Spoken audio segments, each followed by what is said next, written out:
والصلاة والسلام على سید المرسلین وعلى آلہ وصحبہ اجمعین اما بعد فاعوذ باللہ من الشیطان الرجیم بسم اللہ الرحمن الرحیم ان اللہ وملائکتہ یصلون علی النبی یا ایھا الذین آمنوا صلوا علیہ وسلموا تسلیما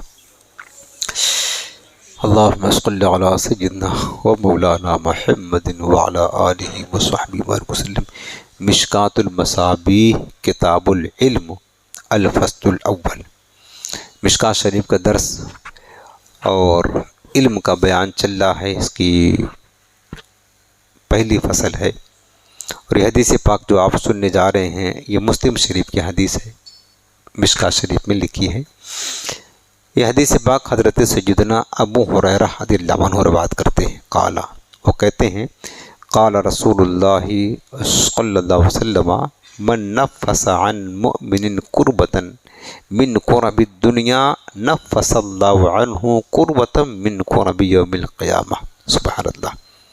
میرے حضور فرماتے جس نے کسی مومن سے دنیا کی تکلیفوں میں سے کسی تکلیف کو دور کر دیا، کوئی مومن بندہ کسی مصیبت میں گرفتار تھا اور ہم نے اس کی مصیبت کو دور کر دیا، کسی بھی طریقے سے اس کی پریشانی حل کر دی، تو میرے حضور نے کیا فرمایا کہ نفس اللہ عنہ قربتا من کرب یوم القیامہ، اللہ تعالیٰ اس تکلیف دور کرنے والے بندے کی قیامت کی مصیبت کو دور فرما دے گا۔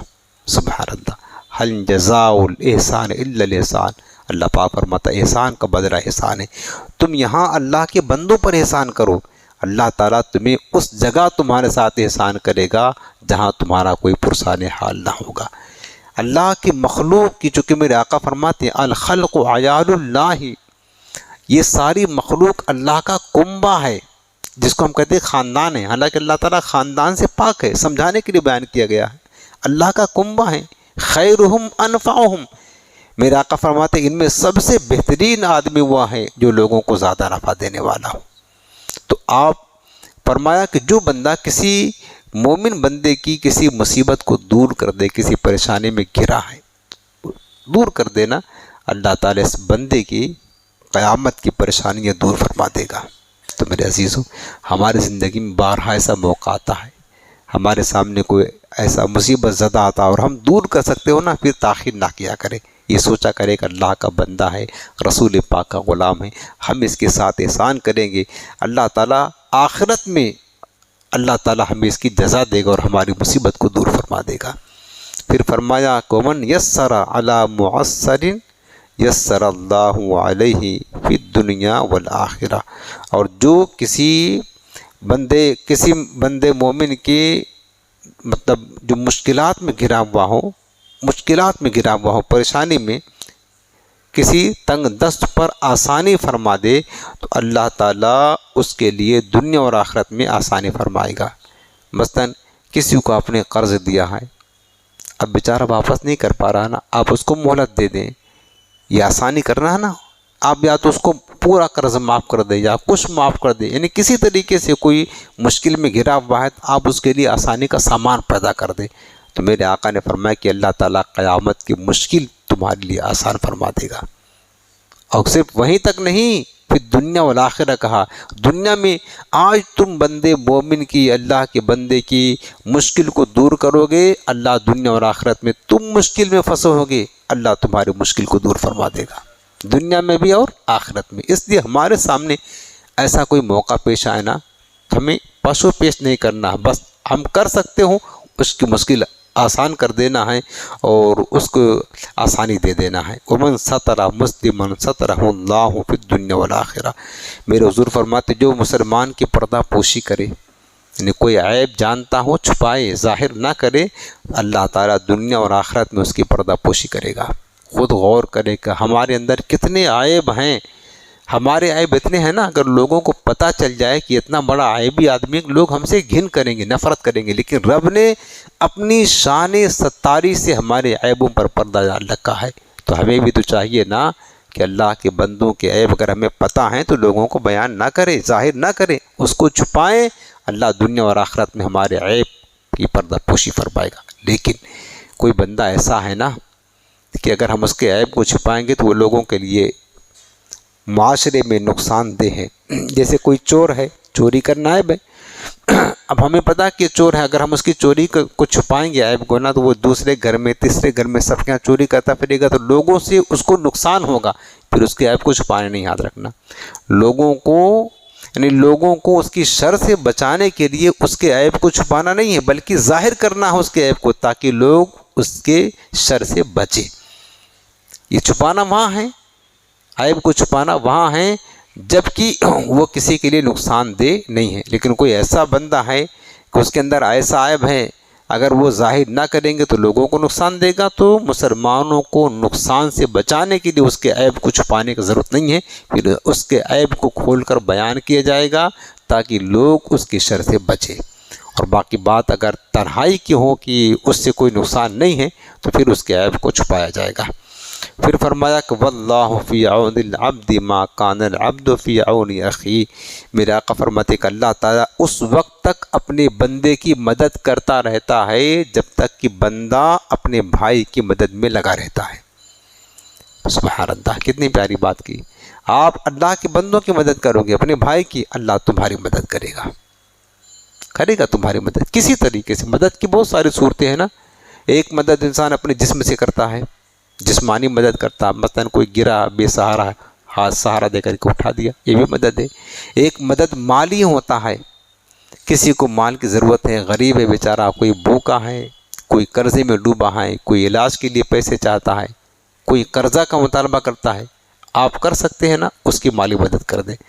ایک مدد وہ ہوتا ہے کہ جو اس کو دنیا اور آخرت میں کام آتا ہے، وہ علم کی مدد ہے، علم مدد ہے۔ کوئی جہالت میں ہے، اندھیرے میں ہے، بے راہ ربی کا شکار ہے، گناہوں کے راستے پر چڑھا ہے، اس کی مدد کرے، اس کو علم سکھائیں، عمل سکھائیں۔ اور یہ وہ جو مدد ہے نا، علم کی مدد، یہ اس کے لیے دنیا اور آخرت اور قبر میں ہر جگہ روشنی پھیلائے گا، ہر جگہ روشنی پھیلائے گا۔ تو ہر طرح سے جس طرح آپ مدد کرنے کے لائق ہوں، ہاتھ سے، اپنے جسم سے، اپنے علم سے، اگر آپ جو طاقت رکھتے ہوں اپنے بھائی کی بہرحال مدد کرتے رہیں۔ جب آپ اپنے بھائی مسلمان کی مدد کریں گے، اللہ کے رسول کا سچا وعدہ ہے کہ اللہ پھر آپ کی مدد ضرور فرمائے گا۔ اب ومن سلک طریقا یلتمس فیہ علما سہل اللہ لہ بہ طریقا الی الجنہ۔ میرے آقا فرماتے علم کی بات، چونکہ باب العلم کتاب العلم چل رہا ہے، فرمایا کہ جو کوئی ایسا راستہ اختیار کرے جس پر چل کر کے وہ علم کی تلاش میں ہو، یعنی علم کی جستجو میں کوئی راستہ اختیار کرے، چلے، تو اللہ تعالیٰ اس کے لیے، اس کی وجہ سے جنت کی طرف راستہ اس کے لیے آسان فرما دیتا ہے۔ آپ یہاں آئے ہیں نا، کس لیے آئے ہیں؟ جاب کرنے کے لیے، کاروبار کے لیے، دکان کھولنے کے لیے نہیں نا۔ اپنے گھر سے، آپ اپنی کلینک سے چل کر کے آئے ہیں، کس راستے پر آئے ہیں؟ سلک طریقا علم، علم کے راستے پر آئے ہیں نا، علم کے لیے آئے ہیں نا، اور کوئی مقصد تو نہیں ہے نا دوسرا، صرف علم حاصل کرنے کے لیے آئے ہیں۔ میرے آقا کا سچا وعدہ ہے آپ جنت کے راستے پر چل کر کے آئے ہیں۔ یہ روڈ جو بنی ہے نا، یہ آپ کے لیے جنت کا راستہ۔ کتنی خوش نصیبی ہماری ہے پیارے، کتنی خوش نصیبی ہے ہمارے روڈ پر سے چل کر کے، لیکن میرے آقا فرماتے اللہ تعالیٰ اس کے لیے جنت کا راستہ آسان کر دیتا ہے۔ آج آپ علم کے لیے آئے گے یہاں چل کر کے، اللہ اس کے رسول کا دین سیکھنے کے لیے نا، قیامت کے دن اللہ تعالیٰ جنت کی طرف جانے والا راستہ آپ کے لیے آسان فرما دے گا۔ اور جنت کا راستہ پل صراط ہے، یاد رکھنا۔ آپ اس علم کی راستے پر چل کر کے آئیں، علم سیکھنے کے لیے، میرے رسول کا وعدہ ہے کہ اللہ آپ کے لیے پل صراط کا راستہ آسان کر دے گا۔ اس لیے میرے پیارے، علم دین کی محفلوں کو آسان نہ سمجھے، اس کو معمولی نہ سمجھے، بڑی عظیم چیز ہے۔ آخرت میں اس کے درجات کتنے ملیں گے وہ آخرت میں آپ کو پتہ چلے گا۔ پھر فرمایا کہ وَمَا اجْتَمَعَ قَوْمٌ فِي بَيْتٍ مِّن بُيُوتِ اللَّهِ يَتْلُونَ كِتَابَ اللَّهِ وَيَتَدَارَسُونَهُ بَيْنَهُمْ إِلَّا نَزَلَتْ عَلَيْهِمُ السَّكِينَةُ وَغَشِيَتْهُمُ الرَّحْمَةُ وَحَفَّتْهُمُ الْمَلَائِكَةُ وَذَكَرَهُمُ اللَّهُ فِي مَنْ عِندَهُ۔ میرے آقا فرماتے ہیں کہ اور جب کوئی قوم اللہ کے گھروں میں سے کسی گھر میں، یعنی مسجد میں، مسجد میں جمع ہوتے ہیں، کس لیے؟ یتلون کتاب اللہ، اللہ کی کتاب کی تلاوت کرتے ہیں جمع ہو کر کے، وَيَتَدَارَسُونَهُ، اور اللہ کی کتاب کا درس دیتے ہیں، یعنی سیکھتے اور سکھاتے ہیں، بینہم، آپس میں، جیسے آپ یہاں جمع ہوئے ہیں نا، تو اللہ کی کتاب کی تلاوت سننے کے لیے اور اللہ کی کتاب قرآن کا درس سیکھنے کے لیے، سمجھنے کے لیے نا، ہم بھی یہاں جمع ہوئے، آپ بھی جمع ہوئے، آپس میں کیا کرتے ہیں؟ اللہ کی کتاب کو سمجھتے ہیں، سمجھاتے ہیں، اسی لیے آئے ہیں نا۔ تو یہ حدیث پاک گویا کہ ہمارے ہی لیے ہی سمجھ لو آپ، جو میرے آقا فرما رہے ہیں، جب کوئی قوم اللہ کے گھروں میں سے کسی گھر میں جمع ہوتی ہے، کس لیے؟ یتلون کتاب اللہ، اللہ کی کتاب کی تلاوت کرنے کے لیے، وَيَتَدَارَسُونَهُ بَيْنَهُمْ، اور آپس میں اس کو سیکھنے سکھانے کے لیے جمع ہوتی ہے۔ اور ہم آپ کو کتاب اللہ سکھا تو رہے ہیں نا، اس کے احکام سکھا رہے ہیں، عمل سکھا رہے ہیں، عقیدہ سکھا رہے ہیں، سیکھنے کے لیے آئے ہیں۔ تو آقا فرماتے اب صلہ کیا ملتا ہے؟ اِلَّا نَزَرَتْ عَلَيْهِمُ السَّكِينَةُ، تو ان پر جو ہے نا سکینہ نازل ہوتا ہے۔ سکینہ کیا ہے؟ سکینہ اللہ تعالیٰ کی ایک مخلوق ہے، جس قوم پر سکینہ نازل ہوتا ہے تو اس قوم کے دل کو سکون آتا ہے۔ بعض علماء نے فرمایا کہ سکینہ فرشتوں کی ایک جماعت کا نام ہے، اور کبھی کبھی یہ سکینہ ابر کی صورت میں، یعنی بادل کی صورت میں نازل ہوتا ہے۔ ہم اگرچہ دیکھ نہیں سکتے ہیں، لیکن اللہ کے رسول کا سچا وعدہ ہے، ہم یہ عمل کریں گے قرآن سیکھنے سکھانے کا تو سکینہ ہم پر نازل ہو رہا ہے۔ اور آپ اس بات کو نوٹ کر لیں، جو سکون اطمینان آپ کو درس میں بیٹھ کر کے ملے گا، اپنے گھر میں جائیں، چاہے جتنا آپ کا روم بالکل سہولیتوں سے بھرا ہوا ہو، آپ اپنی دکان پر جائیں، دوستوں کے جائیں، وہ سکون آپ کو نصیب نہیں ہوگا۔ قلبی روحانی سکون جو آپ کو یہاں مل رہا ہے نا، وہ کہیں بڑے سے بڑے خوبصورت گارڈن میں بھی چلے جائیں گے نا، وہاں بھی نصیب نہیں ہوگا۔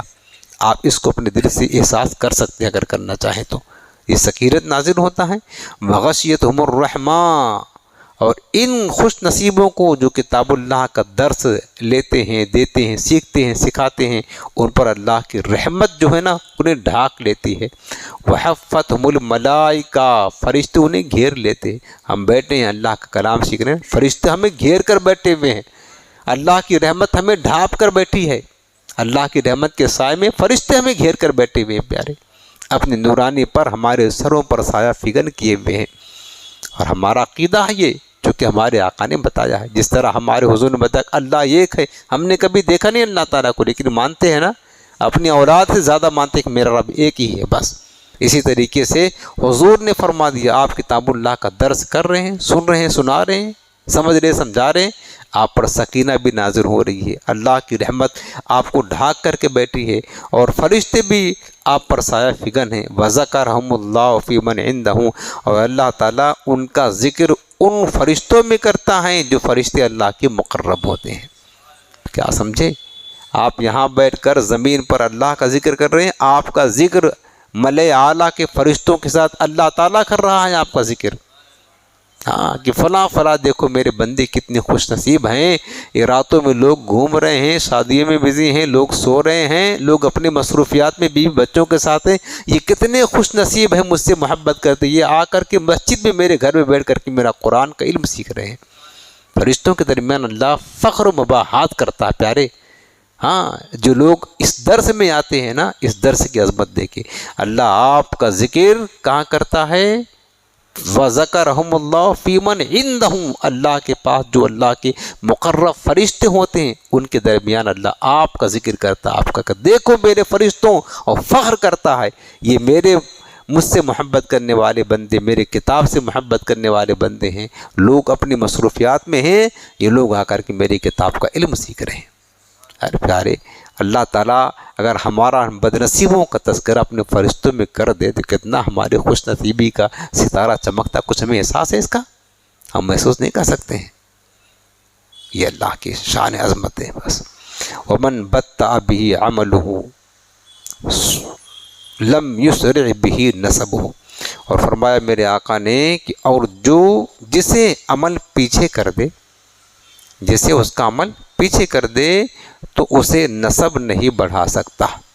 مطلب یہ ہے کہ کوئی شخص اپنے نسب پر فخر نہ کرے، عمل کرے، عمل کرے۔ اللہ کی بارگاہ میں عمل دیکھا جاتا ہے، اور رب العالمین نے فرمایا ان اکرمکم عند اللہ اتقاکم، قرآن ہے۔ اللہ فرماتا ہے تم میں سب سے زیادہ عزت دار اللہ کے نزدیک وہی ہے جو سب سے بڑا متقی اور پرہیزگار ہے۔ یہاں میرے آقا فرماتے ہیں جس کو اس کا عمل پیچھے چھوڑ دینا تو اس کا نسب اس کو آگے نہیں بڑھا سکتا ہے۔ مطلب یہ ہے کہ نسب فائدہ نہیں دے گا، ایسا نہیں ہے۔ مطلب یہ کہ اگر نسب عالی ہے تو تمہارا عمل بھی بلند ترین ہونا چاہیے۔ صرف نسب پر فخر نہ کریں، نسب پر فخر نہ کریں، عمل لے کر کے جائیں۔ عمل اور حدیث پاک میں ہے میرے آقا نے فرمایا، سیدہ فاطمہ سے فرمایا، اپنی پھوپھی حضرت صفیہ بنت عبد المطلب سے فرمایا کہ میری پھوپھی صفیہ اور میری بیٹی آمنہ قیامت کے دن میرے پاس آنا تو عمل لے کر کے آنا، یہ مت سوچنا کہ میں محمد کی بیٹی ہوں صلی اللہ علیہ وسلم، عمل لے کر کے آنا، عمل لے کر کے آنا۔ مطلب یہ ہے کہ جو عالی نسب ہیں وہ عمل سے غافل نہ رہیں۔ کہنے کا مطلب یہ، اس کا مطلب یہ نہیں کہ نسب فائدہ نہیں دیتا ہے۔ میرے حضور نے فرمایا کل نسب وسبب منقطع یوم القیامت الا نسبی و سببی، قیامت کے دن ہر نسب ختم ہو جائے گا، صرف میرا نسب باقی رہے گا، وہ کام آئے گا۔ لیکن جو عالی نسب ہیں ان کے عمل بھی اچھے ہونا چاہیے، ان کے عمل بھی اچھے ہونا چاہیے۔ یعنی کہ اگر عمل پیچھے رہا، عمل چھوڑ دیا تو صرف نسب اس عمل کی مطلب کمی کو پورا نہیں کر سکتا۔ مقصد یہ ہے کہ عمل بھی کرتے رہیں، اور عالی نسب ہے تو انہیں اور زیادہ عمل کرنے کی ضرورت ہے۔ رواہ مسلمون، اس حدیث پاک امام مسلم نے اپنے صحیح میں روایت کی۔ اللہ ہمیں حدیث پاک کے فیضان سے مستنیر فرمائے۔ بسم اللہ الرحمن الرحیم۔